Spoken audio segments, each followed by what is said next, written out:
pelos outros para seres curados. A oração do justo tem grande eficácia. Elias era um homem pobre como nós e orou com fervor para que não chovesse sobre a terra. E por 3 anos e 6 meses não choveu. Orou de novo e o céu deu chuva e a terra deu seus frutos. Irmãos, se alguém quiser voltar ao bom, meus irmãos, se alguém quiser voltar ao bom caminho, algum de vós que se afastou para longe da verdade, saiba, aquele que fizer um pecador retroceder do seu erro, salvará sua alma da morte e fará desaparecer uma multidão de pecados. Palavra do Senhor, graças a Deus. Então, Tiago, a carta de São Paulo a Tiago, está ensinando que como nós devemos proceder. Se estamos tristes, então nós devemos rezar para que a nossa situação seja mudada. Se estamos contentes, então devemos cantar. Mas se há de algum de nós doente, o que nós devemos fazer? Chamar os sacerdotes da igreja, chamar os membros da igreja e orar por aquele enfermo. E as nossas orações serão ouvidas, porque a oração de um justo pode fazer milagre. A oração de um justo é aquele que ora com convicção, é aquele que ora com verdade. Lembra quando a gente também havia falado sobre exorcismo? Primeiro nós temos que amar a pessoa na fragilidade em que ela se encontra. Quando a gente ama a pessoa na fragilidade em que ela se encontra, então é dali que é o ponto de partida da nossa oração. Então, a nossa oração, ela tem um grande valor, ela tem um grande poder na hora de curar o irmão, na hora de libertar o irmão. Amém? Para isso nós devemos confiar uns nos outros, porque entre nós, quantos justos não tem, Quantos justos de coração, porque pecadores todos nós somos, Mas se um de nós conseguir ser resgatado pela oração de todos, quantos outros mais poderão? Quantos outros pecados serão perdoados? Quantos outros de nós serão curados? Amém? Hoje nós vamos fazer uma preparação, um exame de consciência, Por que nós temos que fazer um exame de consciência? Porque são muitos, e eu digo muitos motivos que impedem que a graça aconteça em cada um de nós. A cura e a libertação, ela está disponível. O Senhor está ali, na cruz, jorrando. E quando você não se preocupe, porque quando faltar o sangue de Jesus, Ele vai jorrar água, Água viva. Então, o Senhor nos põe a cura e a libertação à disponibilidade, Mas muitos de nós, infelizmente, não estamos preparados. Lembra aquela oração do coração? Não estão preparados para que o Senhor faça essas alterações em nós. Muitos de nós não estão preparados para encarar um milagre. Porque um milagre é algo que foge à ciência, foge à explicação natural das coisas. E todas as pessoas que sofrem um milagre, elas também, junto com o milagre, elas sofrem uma transformação de vida.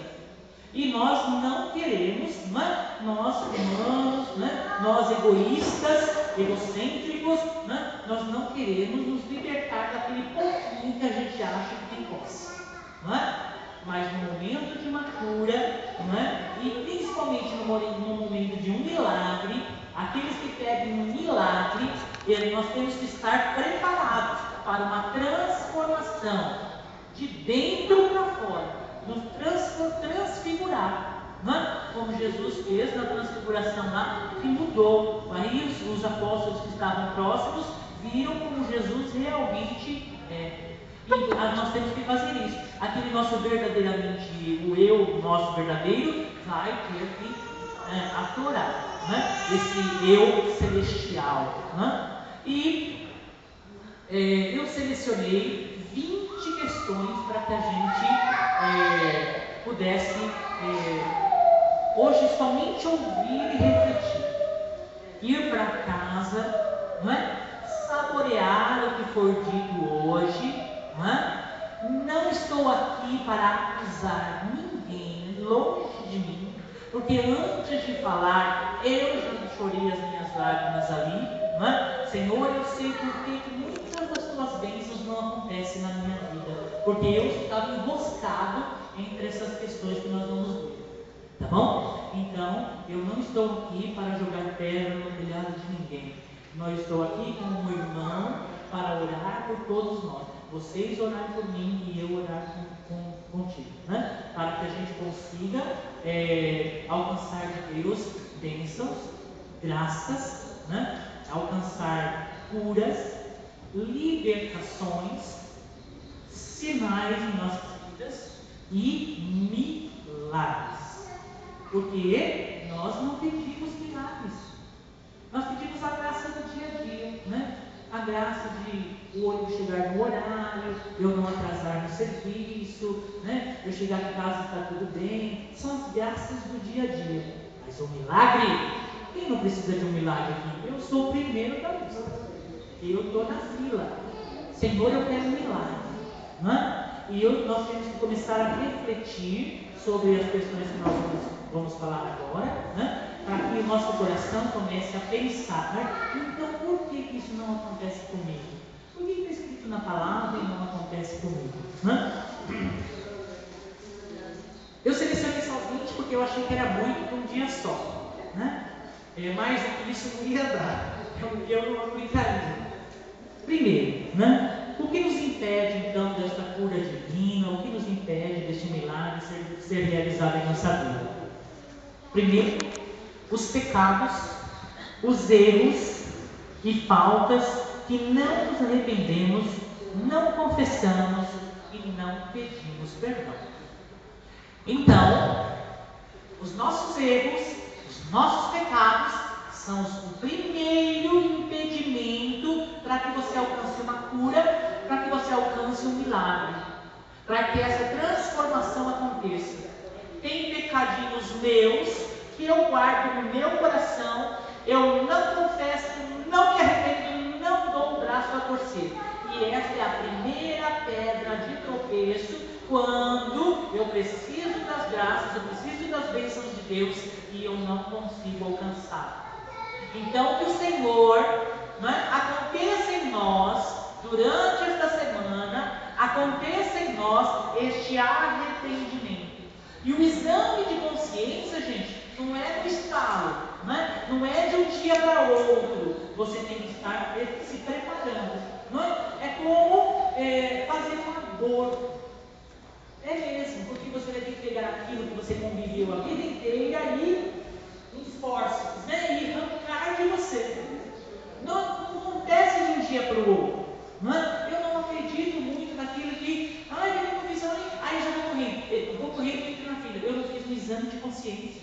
Eu estou verdadeiramente arrependido. Eu quero me ver livre disso. Eu quero me ver livre desse meu passado que me atormenta, que me corrói, né? Esses erros que eu cometi durante a minha vida, eu preciso confessá-los.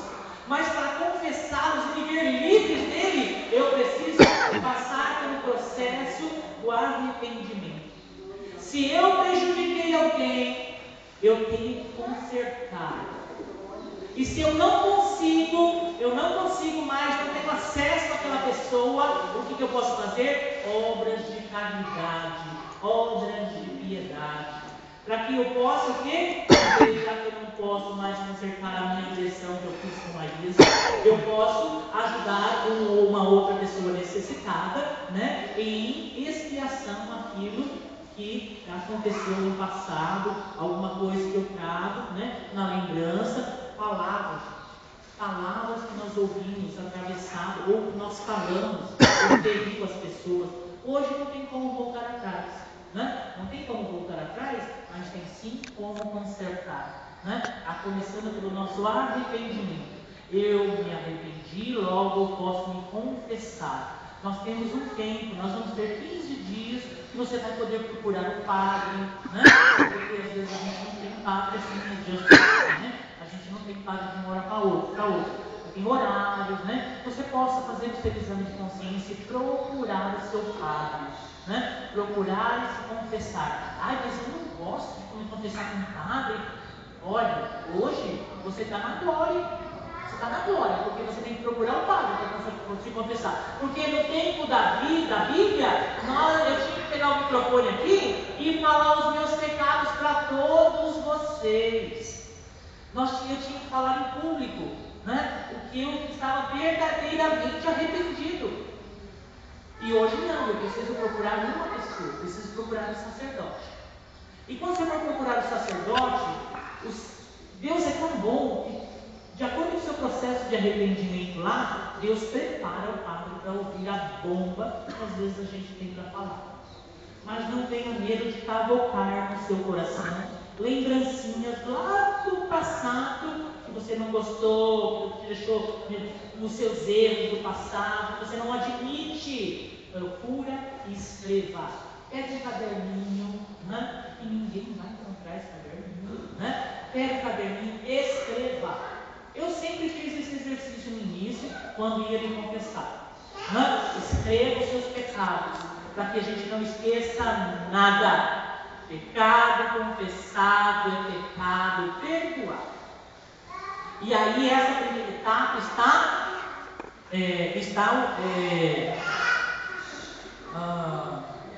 ultrapassada, né? Já passamos a primeira fase. Segundo, influências, opressões e domínio demoníaco. São outras coisas mais graves e que impedem que nós alcancemos um milagre, né? Nós alcancemos a libertação. Se não acontece, nós também temos que ver o que é. Se é uma influência, né? Se é uma opressão, principalmente as pessoas que vieram de outras religiões, né? As pessoas que fizeram aquelas coisinhas que a gente se arrepende do passado, né? Algumas consagrações, isso tudo, trabalho, aquela sujeira, não é? Aquilo não vem de Deus.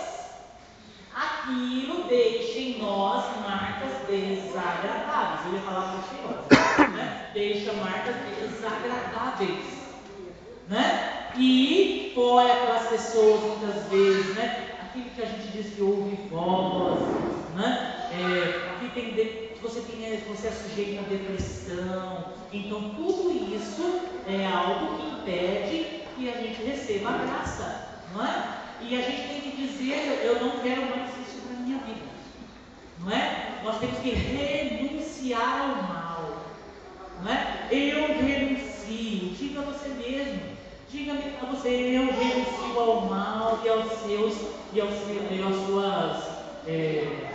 suas obras, né? Eu renuncio o mal e as suas obras. Eu renuncio o mal e as suas obras. Eu renuncio o mal e as suas obras, para que você possa estar aberto a Deus. Se você fez uma consagração, algo mais, tem como passar na intercessão, orarem por você? Amém. Que eles te ajudem, mas a renúncia é pessoal. Eu renuncio ao mal e às suas obras. Tudo aquilo que aconteceu em minha vida não tem mais influência sobre mim. Nós é que temos que tomar esta postura para podermos estar livres, para que Deus opere em nós. Depois, medo, dúvida, incerteza, confusão, desorientação, receio e angústia aguda, né? E ansiedade aguda. Então, tudo isso, dúvidas, né? Incertezas, conflito, eu tinha falado, dúvidas, incertezas, confusão, desorientação, né? Tudo isso é distração. Tudo tudo isso é distração que te faz tentar canalizado na graça. E essas coisas fazem com que você se perca, não é? E fica sem objetivo e você não alcança a graça que você procura. E para essas coisas a gente precisa muitas vezes de procurar ajuda, não é? Muitas vezes ajuda da confissão, de um aconselhamento, não é? De fazer uma catequese. Não tenha vergonha de fazer uma nova catequese. Não tenha vergonha, porque eu já vi umas 3, 4 vezes o livrinho da catequese para opa, eu não lembro mais disso. E vai lá. Não tenha medo de fazer catequese novamente. A gente tem que procurar estar centrado.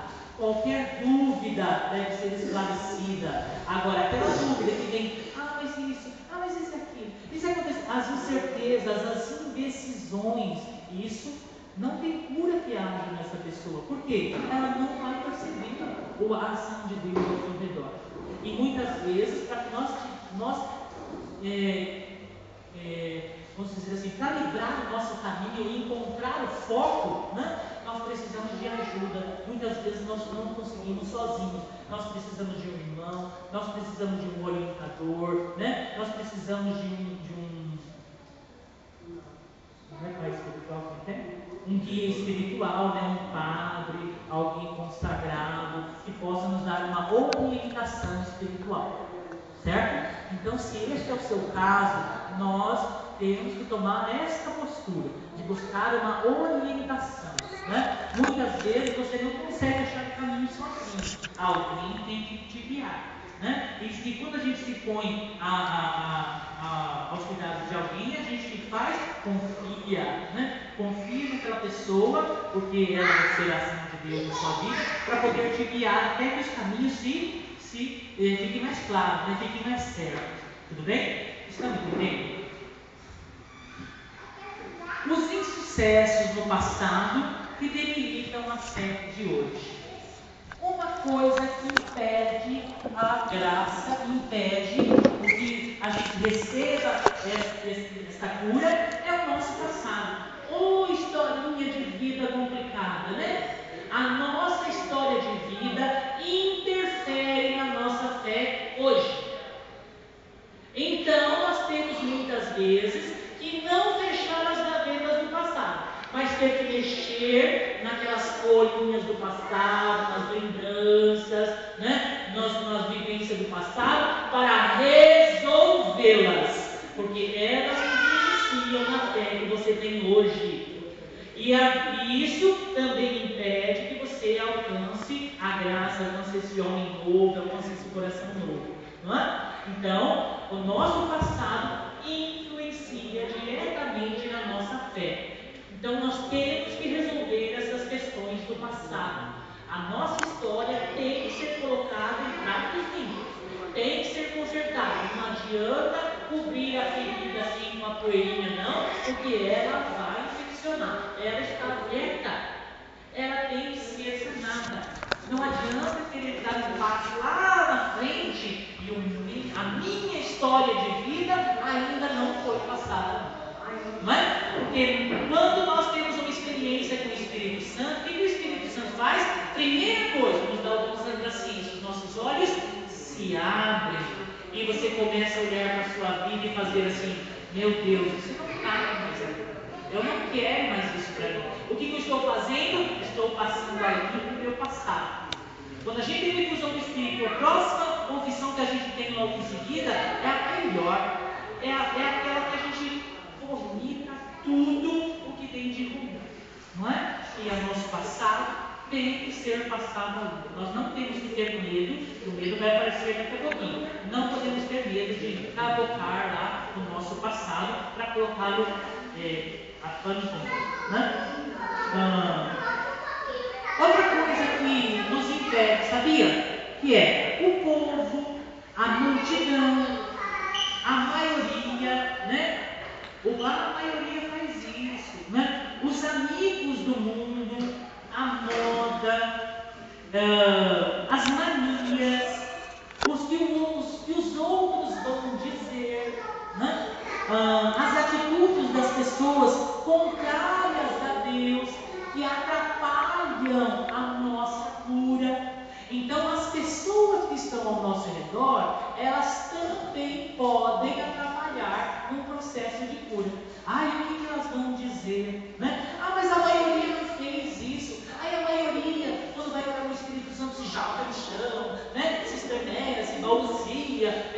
Ai, a maioria faz isso. A maioria estraga a sua vida. Você não é maioria, você não é povo.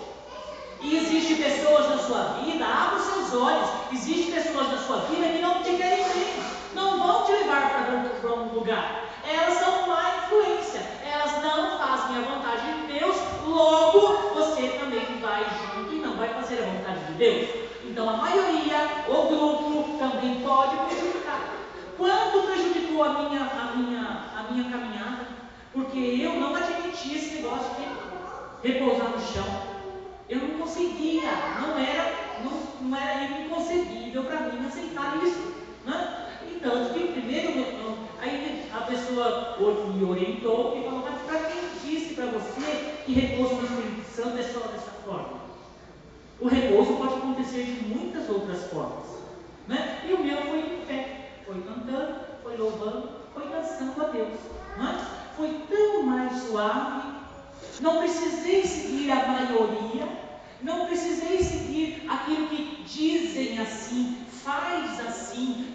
Você é uma pessoa individual, o seu problema é seu, é único. Ninguém tem o outro, ninguém tem igual, ninguém dá palpite. Não é isso? E os amigos abram os olhos. Há muita gente na nossa vida que não faz a vontade de Deus. Então, elas nos impedem de dar o próximo passo. Se este milagre precisa de uma transformação de vida, você vai ficar preocupado com o que os outros vão dizer? Que os outros vão achar estranho? Se te der vontade de rir, se te der vontade de chorar, você não vai fazer, porque o que o meu irmão do lado vai pensar que está acontecendo comigo? Acabou a graça. Acabou a graça. Está preocupado com a vaidade? Acabou a graça. Deus não tem ação sobre isso. Você fechou. Amém? Estão entendendo?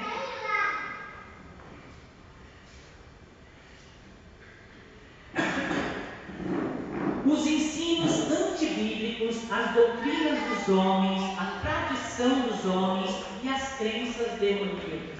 Essas coisas já dizem que Deus não é Deus, não é? Essas crenças, esses ensinos, né? Revistinha de horóscopo, essas coisinhas que vão minando, vão envenenando a nossa alma, né? Ah, eu faço isso daqui, ponho incenso na casa, né? Eu acendo a vela para não sei o quê, eu faço ensinamentos de filosofias orientais, aí eu vivo na harmonia, eu busco a harmonia espiritual. A harmonia espiritual só vem se você tiver um Espírito Santo. Não tem outra. Não busque harmonia onde não existe, onde é superficial.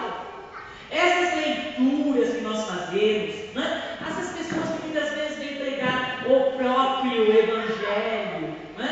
Para nós, a minha experiência de vida, né? Esses ensinamentos antibíblicos, eles atrapalham a sua fé, eles atrapalham na hora de um processo de cura profundo, de libertação, muito mais de um milagre. Certo? Então, cuidado com o que a gente assiste, com o que a gente ouve, que isso pode estar envenenando. São ensinamentos errados, né? Manias, a gente acabou de falar, as manias, elas atrapalham. Porque se você vai fazer como você quer ser uma mulher velha, como se você continua fazendo as mesmas manias de antes? Seu dia tem que ser diferente, a sua vida tem que começar diferente. Continuando, eu tenho devagar, né? Negligência na oração. Não ter perseverança na oração e na fé. O descuido, a omissão. Olha aqui, a inércia da fé em buscar, né, os dons do Espírito Santo, em buscar galgar o próximo degrau. Inércia, gente, olha para os lados, né? Olha para a nossa vida. Às vezes nossa vida está uma inércia. Sabe o que é inércia? Aquele poder que os objetos têm de se manter ou em movimento ou em parar. Ou parar. Porque para tirar, eu estou parado, mas para tirar eu aqui, né, de estar parado, eu preciso fazer uma força que rompa esta inércia. Não é? Então, essa inércia, essa negligência na oração. Jesus, você quer uma vida nova. Você quer uma cura que seja aquela cura. Ela não fica em curas passageiras. Hoje está bom, amanhã não está bom. Hoje, isso não é cura de Deus. A cura de Deus, ela vem, ela cura, ela cicatriza, ela arrasta tudo que não presta e arranca fora. Não podemos negligenciar na oração. Não podemos deixar a perseverança na oração. Você quer, você bate na porta lá que Cristo vai te atender. Quantas vezes a gente fala da oração de exaustão? Ore, ore, ore, ore até o Senhor vir conversar contigo, vir ao teu encontro. Nós temos que ter essa perseverança, essa continuação. E eu sempre digo para o servo do grupo de oração, a graça está na constância. Se a sua constância é rezar uma Ave Maria por dia, faça-a. Não deixe de fazê-la. Mas uma Ave Maria é tão pouco. Eu tenho vontade de orar terços e mais terços e mais terços. Somente se você fizer isso constantemente. E não adianta nada você fazer isso por um período e depois, cansei, deixei de fazer. Não está acontecendo nada. Seja perseverante. A graça está na constância. Então comece com um pouco e muito mais será dado. A gente canta isso, não é? Começa com o seu pouco. Mas eu podia mais. Não, começa com um pouco. Como é que é o regime? O regime começa no pouco. Como é que é o jejum? Eu já vou fazer um jejum direto, a pão e água. Não, comece com as abstinências primeiro, prepara o seu corpo, é assim que começa. E na oração é a mesma maneira. Começa com aquilo que você pode, mas não seja negligente, seja constante. Depois, a incredulidade, a irreverência, o desprezo, o descaso, a falta de zelo com as coisas de Deus e as coisas consagradas a Deus. Esse descaso com as coisas de Deus, as coisas sagradas, onde a gente guarda a nossa vida? Esse é um pecado que eu quero com isso. Como eu descuido da minha Bíblia? A minha Bíblia é a palavra de Deus. Deus está naquelas palavras. E o que eu faço com a minha Bíblia? Às vezes, gente, fica dentro da minha bolsinha, E aí eu fico, minha Bíblia, na minha bolsa. Eu não cuidei da minha Bíblia, As coisas sagradas são as coisas, as imagens, Aquilo que nos remete a Deus. Então, eu tenho que ter certos zelos com a água benta, com os objetos que são abençoados, com a Bíblia, quanto mais com a hóstia, quanto mais com o Santíssimo, quanto mais com as outras coisas, aquilo que é sagrado, Muitas vezes a gente passa pelo altar, aqui não é o altar propriamente dito, mas está em função dele, Então a gente às vezes despreza as coisas que são sagradas, e isso nos afasta de Deus. Então a gente ter reverência, não exagero, não é reverência exagerada, Todo lugar que está, a gente não assistiu isso na igreja, Todo mundo para lá, para cá, para onde vai, e tem gente que faz tanto assim que passa pelo Santíssimo e não percebe, Você acabou de não ter cuidado com o santo, O santo dos santos. Então, ter cuidado com as coisas sagradas, As coisas consagradas a Deus, aquilo que você utiliza, no seu trabalho de ministério. O que você utiliza no seu trabalho de ministério? Eu uso o crucifixo, eu uso a palavra de Deus, eu uso o meu avental, que eu também cuido bastante, São coisas que eu preciso para o meu ministério. E acabo eu sendo negligente, desprezando, falta de zelo. Nós temos que ter zelo pelas coisas de Deus. Pelas outras coisas, a gente tem que cuidar, não é? Mas elas não são da importância que são as coisas de Deus. Entende? Continuando.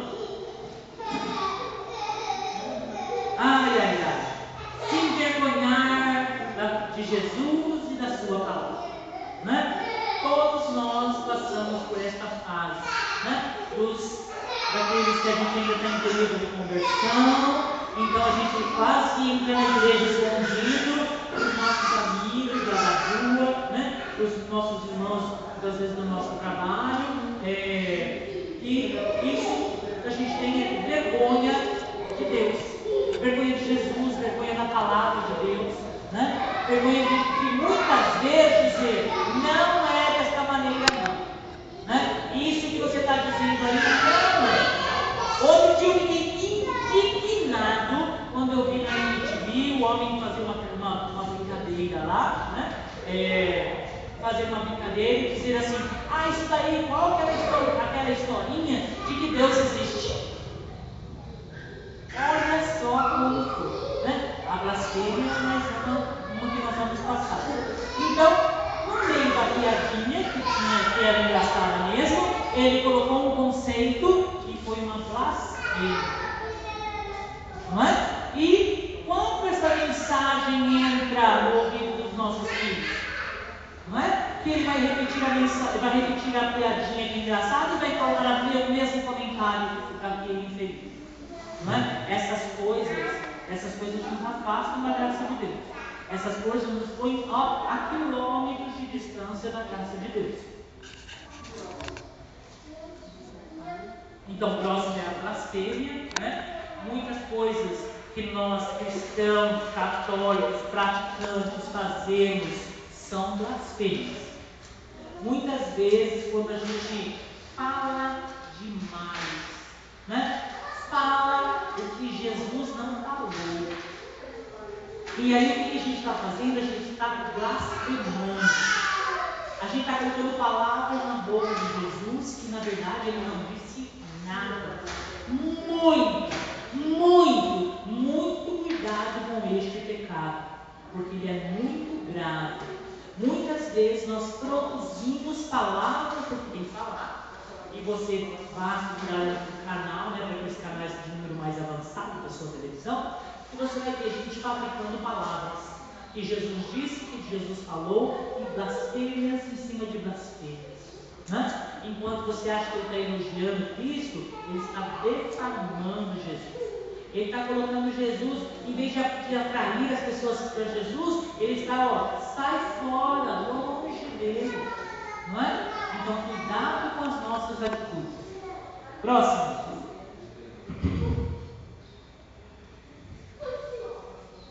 A falta de praticar jejum. Também, para quem procura uma cura, para quem procura qualquer exercício espiritual, ele começa com jejum. E o jejum não precisa ser o jejum total, como a gente diz, a água e a pão e água. Certo?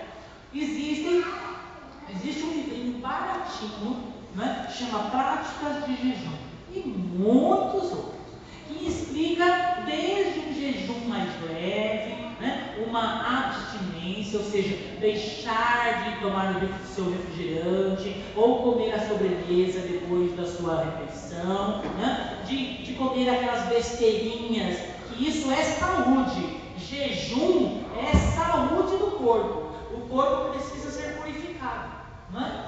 Aquelas besteirinhas que a gente come entre as refeições, e isso pode sim fazer parte do seu jejum. E o jejum bem feito, ele faz muito bem à sua saúde física e espiritual. O jejum faz com que o seu espírito suporte as provações. Então você quer ser espírito, você quer passar pelas dificuldades de uma maneira mais fácil, de uma maneira mais que você não se abale tanto. Prepare o seu corpo e prepare o seu espírito com as práticas de jejum, certo? E sempre você tem que ter o costume de pegar o seu ano, pegar os seus meses lá e colocar modalidades de jejum. Experimente, eu garanto que você vai estar aqui na frente testemunhando bênçãos e graças alcançadas. Então, pelo a quaresma, a igreja tem os seus períodos de jejum já programados, né? Mas você pode fazer o seu, de acordo com a necessidade que você esteja passando, né? De acordo com o seu momento espiritual, né? Agora eu digo, se você estiver fazendo jejum, você não põe uma placa lá na frente, né? Aqui na frente, dizendo, eu estou mal-humorado porque eu estou fazendo jejum, né? Isso não é jejum de cristão, isso nem tem validade nenhuma. Faz aqui, toma o seu banho, com a sua melhor roupa, um banho de perfume se necessário. Eu estou jejuando hoje, né? Eu sou todo do Senhor. E aí nós vamos passando muito mais fácil do que ficar lá, ai meu Deus, olha o sanduíche, McDonald's, né? A pizza, o refrigerante. Aí só esse pensamento que tem na sua cabeça, não é? Nós temos que trabalhar, né? Então o jejum ele tem que ser de acordo, que não te debilite para o trabalho. Tem todas essas questões que você pode ir manuseando aí no seu jejum para ele poder se adaptar à sua vida. Mas não deixe de fazer, porque é manutenção dessa cura que nós estamos procurando. Continuando. Um dos impedimentos é não ter invocado o nome de Jesus na oração, ou ter invocado outros nomes, ou ter usado de vários meios, provocando ciúmes, a ira e o furor de Deus, né? Muitas vezes oramos, fabricando palavras. E quem cura é Jesus. É Jesus quem cura. Ah, meu irmão, ore por mim, porque eu preciso de uma cura. Eu não sou santo, eu não curo, os seus irmãos também não curam. Quem cura é Jesus. Ele é a terceira pessoa, né? Da sua oração. Ele, Jesus, vai me tocar, né? Vai me curar. Jesus vai me curar. Meu irmão é um canal. A oração que fazemos no coletivo é uma preparação. Quem age na pessoa é Jesus. E ele deve fazer parte integrante dessa oração. É ele quem deve ser invocado. É ele quem deve estar presente para que se ocorra a cura e a libertação. Eu duvido. O diabo cura. O diabo pode enviar para curar, né? Curar a superfície, mas é mal. O fruto daqueles que se dizem, né? Que Dr. Fritz e outras coisas mais, né? Que muitos de nós já, infelizmente, passamos por essas histórias, não tem Jesus. Não são filhos. Ah, é o espírito de não sei quem. Isso não existe. Isso é um mal. O que está fazendo? Cobrindo, anestesiando o mal e aplicando um outro na sua vida. E isso você pode o quê? Atrair de Deus a cura, mas a sua ira. Nós estamos buscando outros deuses, sendo que o nosso Deus está à disposição para nos curar. Cometemos erro? Amém. Nos arrependemos e vamos buscar a confissão. E bola para frente, vida continua. Não é? Vamos buscar a Deus que hoje nós conhecemos. Depois, existe um momento, né? Por exemplo, aquelas pessoas que têm doenças terminais, que a gente tem que levar em consideração, né? Uma coisa. Eu não sei porque meu avô, minha avó, meu coleguinha, meu pai morreu. Pode ter sido, meu irmão, a hora dele. Ninguém fica para semente. Todos nós vamos morrer. E não há oração, Senhor, cura, Senhor, né? Mas se chegou a hora, meu irmão, é a hora daquela pessoa morrer. Não é? Isso ninguém vai mudar. Na hora que Deus fala assim, é a sua vez, e aonde você estiver, você vai. A gente tem que entender isso, que nós nascemos e iremos morrer.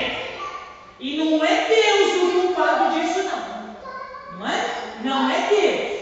Você volta na história, veja da mulher lá. Não é? A morte entrou no mundo porque nós podemos, né? A maçã caímos na tentação. Então a morte, né, veio finalizar a nossa vida. E a morte, nós já conversamos aqui na pregação, é algo presente na vida de todos nós. E o cristão, ele tem que dar um testemunho disso. Um testemunho de superação, um testemunho de saber como viver com a hora da morte. Eu sou cristão, mas eu tenho medo de morrer. Meu irmão, então você não é cristão e você não quer ver Deus mesmo. Porque para ver Deus eu preciso morrer. Eu preciso o quê? Usar o meu tempo para estar preparado, né? Para que quando chegar a minha hora, eu saiba o que fazer. Eu peço isso todo dia para Deus. Senhor, para a minha hora, eu não quero ficar perdido. Eu quero saber o que fazer. Eu quero saber o que fazer, como fazer. Eu quero ter meu momento, né, com Deus antes que não passe como um outro dia qualquer, uma morte sem sentido. Morrer eu vou, Senhor. Morrer eu vou. Eu vou deixar os meus filhos, eu vou deixar a minha esposa cansada, né? Eu vou morrer. Mas então eu sou cristão, eu tenho que conviver com isso. De que forma? Me desesperar? Meu Deus, agora o que vai ser da minha vida? A sua vida está aí, filho. A sua está aí, está vivo, está respirando. Não é? A sua hora ainda não chegou porque o seu trabalho ainda não terminou. Ou seja, a renovação do meu coração ainda não aconteceu. Amém? Outra, a doença pode ser a vontade de Deus. Pensem nisso.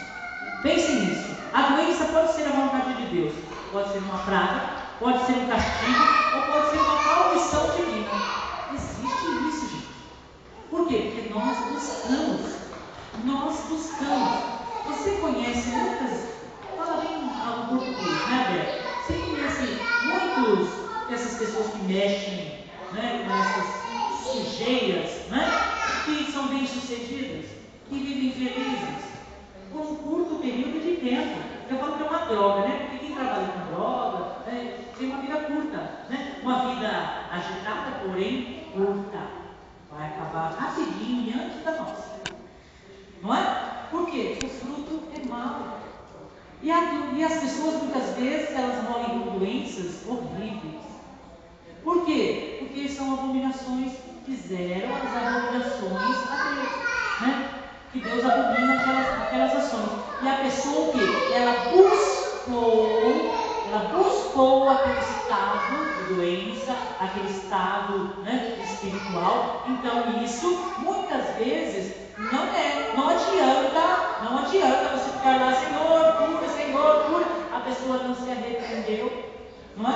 A pessoa buscou aquilo, ela se colocou a serviço daqueles ídolos, daqueles deuses, né? Daqueles espíritos, ela se colocou, né? a ser aqueles que eles chamam até de cavalo, onde já se viu, né? Ela se põe à disposição disso. Qual é o fim dessa pessoa? É agradável? É uma cura? Existe milagre? Existe. Um coração arrependido que faça uma escolha. Mas a pessoa fala, eu sou cristão e católico, mas se me chamar eu vou. Mas se por ali eu também vou. Né? Mas se é outro, vem aqui que aqui tem salvação, que aqui você vai ter progresso, que você vai ter prosperidade, eu também vou. Essa pessoa está brincando com Deus. E brincar com Deus tem a sua responsabilidade. Né? Nossa, foi meio tempo de vocês, né? A doença pode ser um instrumento de Deus para manter a pessoa humilde, simples na fé, na palavra, para não se desviar ou afastar de Deus, não ceder à soberba, vaidade, orgulho, arrogância e petulância. Tem o caráter da doença que também é como São Paulo diz na carta, né? São Paulo tinha um espinho na carne, ou seja, algo nele que ele pediu muitas vezes para que o Senhor livrasse ele desse espinho na carne, aí na palavra de Deus, né? Que livrasse ele, mas ele sabia que no dia que ele se visse livre deste espinho da carne, ele não necessitaria mais de Deus. Então, é um modo em que a doença também tem esse aspecto, de te ligar com Deus. E muitas vezes, se a pessoa ela fosse curada, ela fosse libertada daquilo, ela não procuraria mais Deus. Olha quantas histórias a gente conhece dentro do grupo de oração, de pessoas que receberam milagres, coisa que a ciência não explica, e recebeu o milagre, foi curado, libertado, então livre, solto, tchau. Essa pessoa recebeu realmente um milagre? Ela recebeu realmente um milagre? Vamos ver hoje onde está. Vamos ver qual é o caminho. Vamos ver qual é o fruto. Então, a doença tem esse aspecto, né? De ligar a pessoa necessitada ao Senhor provedor, né? Então, eu pego sempre o papel de Paulo. E Paulo pedia a Deus para que livrasse ele do espinho da carne, daquele espinho que ele tinha, né, nele, mas sabia que aquilo fazia com que ele cada dia mais necessitasse de Deus. Então, a doença era algo que fazia com que o seu espírito não estivesse doente, mas que o seu espírito estivesse salvo. Não ter orado ao Senhor Jesus Cristo pedindo a cura. Tem muita gente que gosta da doença. Tem muita gente que gosta de sentir isso. Ai, mas eu estou com dor aqui. Ai, neném. Ai, todo dia que você encontra aquela pessoa, a pessoa está falando, Tem pessoa que gosta. Tem pessoa que gosta, que vive, né? Faz com que as pessoas que vivem ao redor dela vivam em função da doença dela. Não é? Essa pessoa vai alcançar uma cura se ela for falar. Ela não vai pedir a cura para Deus, porque ela não quer se livrar daquilo. Não é? É aquelas pessoas que muitas vezes, eu fui curado de tal coisa, mas do cigarro, né? Eu estava com problema no pulmão, tal, aí eu fui curado. Então, na oportunidade que vem, ele vai buscar o cigarro de novo. Não é? Isso é uma cura, ele vai pedir a cura? Realmente, nós muitas vezes pedimos cura para os irmãos, para parentes, né? para pessoas próximas, né? E pedimos, Senhor, cura, mas a pessoa, ela não pediu a cura para Deus. Deus sabe da necessidade de cada um, mas espera que você estenda a sua mão e peça, né? Senhor, me ajuda. E tem gente que não faz isso. Por quê? Porque se eu viver livre da minha doença, quem vai cuidar de mim?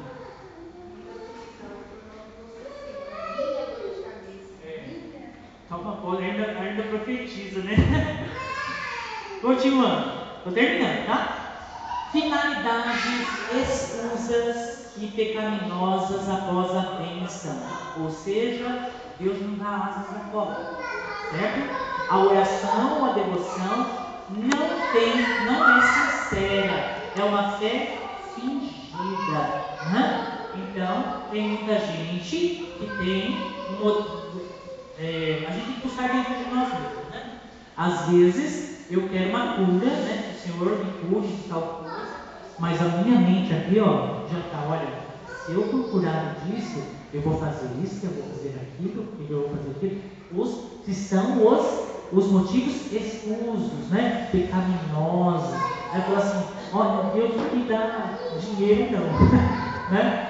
Deus me dá dinheiro, Deus dá sempre um regradinho do dia a dia, né? Porque sabe da minha verdade, porque sabe, né, dos meus pecados particulares, e então eu não vou alcançar isso de Deus. Aliás, eu nem peço mais isso para Deus, porque eu tenho ciência disso. Eu tenho ciência de que se chover mais, né, a gente acaba esbanjando, né? Não usa com sabedoria. Então, isso também acontece na cura e na libertação. A cura e a libertação, ela tem os seus motivos motivos que podem não ser a vontade de Deus. E por esses motivos que você está pedindo a cura de determinada coisa ou de determinada pessoa, né, ela não vai acontecer por causa da finalidade que tem no seu coração, dos objetivos que não são de Deus e que colocamos muitas vezes lá escondidinho, achando que Deus não sabe, achando muitas vezes, né, nos enganando a nós mesmos, dizendo que Deus não percebeu, né? Deus não percebeu que eu estou pedindo a cura de fulano de tal porque eu estou interessado no fulano de tal, né? E outras coisas que a gente tem que olhar para dentro de nós mesmos, não apontar o dedo para o outro, mas apontar o dedo no espelho, né? Qual é o seu objetivo? Né? Eu quero ser curado, mas por quê? O que essa doença, ou este meu passado, ou este pecado tem que está fazendo na minha vida? Né? Que a gente seja aquela conversinha com o espelho antes da gente dirigir as nossas orações a Deus. Outra, confiar antes e mais nos médicos e na ciência do que primeiramente e mais em Deus. Né? Nós devemos procurar os médicos? Sim.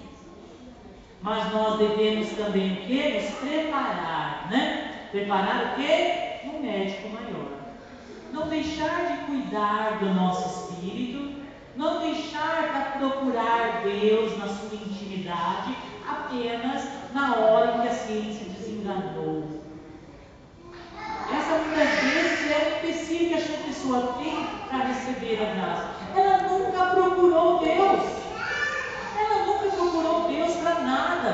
Porque estava bem, estava maravilhoso, não é? Aí quando a ciência desengana, a gente assiste, né? Toda a família corre a Deus. Mas como vai alcançar? Pode alcançar? Pode, porque a Deus tudo é permitido. Né? Mas muitas vezes a pessoa não vai alcançar a cura, porque ela nunca foi íntima de Deus, ela nunca deixou Deus chegar perto. E isso é um grande empecilho para a cura. Quem sabe às vezes a gente também não é desse jeito, não é? Que a gente não deixa Deus nos aproximar de tudo na nossa vida, só de algumas coisas. Né? Deus, você se aproxima de mim somente no domingo, no horário do grupo de oração. Depois, minha vida, quem toma conta sou eu. Não é? Eu vou alcançar a cura desse jeito? Eu vou alcançar a libertação? Eu vou alcançar alguma coisa superficial, que ele pode da porta para fora, volta tudo ao normal de novo.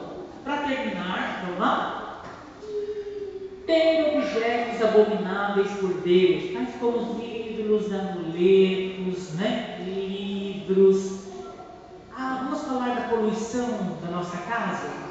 Que muitas vezes o lugar em que a gente está, ele é cancerígeno. Eu sempre falo isso, não é? Você pode muito bem passar, Deus diz que você pode passar lá, né? Na água e não se afogar, passar no fogo e não se queimar, quando a gente está, né? Quando a gente está obediente e andando no caminho do Senhor.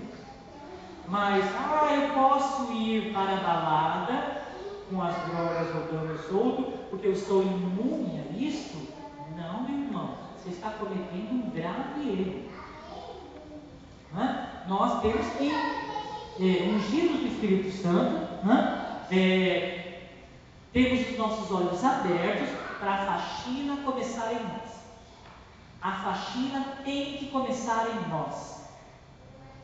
Tem que começar na nossa casa, nos nossos objetos pessoais. Os nossos objetos pessoais, a pessoa tem que olhar e falar assim: aqui é um cristão. A nossa casa, ela tem que ser dessa maneira. Ela tem que ser limpa de vez em quando. Sabe por que de vez em quando? Porque se você se distrair, vai entrar um livro, vai entrar um programa de televisão, vai entrar uma musiquinha, vai entrar uma roupinha, né? Vai entrar um símbolo, sempre tem isso. E na casa de cristão tem que ter espera, não é? Para que Deus seja sempre 100% ali dentro. A gente tem que limpar o caminho para que Deus possa transitar na nossa casa. Então, nada tem que ser secreto para Deus. E você tem que falar isso com Deus: Senhor, eis a minha casa. Você sabe tudo que eu tenho, você sabe tudo por onde eu ando, o que eu faço, me ajude. Eu quero limpar a minha casa pessoal e a minha casa patrimônio. Né? Eu quero limpar, me ajuda, né? Abra os meus olhos, me dê sinais e as coisas vão acontecendo. É um presentinho, né? Que aqueles tais amigos que a gente já conversou, que não querem saber de Deus, né? As coisas da moda, das manias, que muitas vezes são coisas abomináveis a Deus, né? Abominados por Deus. Revistas, livros, né? Essas coisas, gente. Quer uma casa santa? Vamos limpar. Tem que limpar. Tem que se desfazer de algumas coisas. Eu guardo aquilo lá que eu ganhei da minha tataravó e tal. Peça a Deus se é realmente da vontade dele que você tenha. Aí não há problema nenhum de você ter. Mas a história veio da onde? Eu ganhei lá, né? A gente foi em uma casa uma vez rezando terço, agora pode falar, né, que já passou, que a pessoa tinha um barco, né? Todo decorado. Sabe aquilo que a gente faz? Joga no mar lá, um monte de oferenda, né? Todo bonitinho, né? Com uns pedacinhos de papel assim, colado, envernizado e tal. Aquilo me chamou muita atenção, não é? Porque era igual, era só pintar com uma cor lá, era igual o despacho lá, não é? Era bonito, tinha um arranjo maravilhoso e tal, tinha todo, né, um enfeitinho lá, bonitinho, decapagem, fala uma coisa assim. Mas aquilo lá, gente, não é de Deus. Aonde veio aquilo? Aonde vende aquilo? Foi meu melhor amigo quem deu? Amém. Guarda a imagem do seu irmão, guarda tudo que ele fez de bom no seu coração, e aquilo que não vem de Deus você joga fora. Livra o caminho para que Deus possa colocar algo de mais precioso dentro da tua casa, dentro do teu trabalho, do seu serviço. Amém? Tudo bem? Vamos pensar em todas essas informações que nós recebemos, preparar o nosso coração, né? Se alguma coisa aqui tocou o seu coração, então vá pedindo a Deus que te dê discernimento, que te dê sabedoria, porque não é chegar em casa e falar, isso não é de Deus, joga fora, isso não é de Deus. Tenha certeza, seja ungido pelo Espírito, né? Peça ao Espírito Santo que vá direto ao que atrapalha aí a ação de Deus no seu lar, na sua casa, em você mesmo, tá bom? Certo, gente? Louvado seja o nosso Senhor Jesus Cristo, para sempre seja.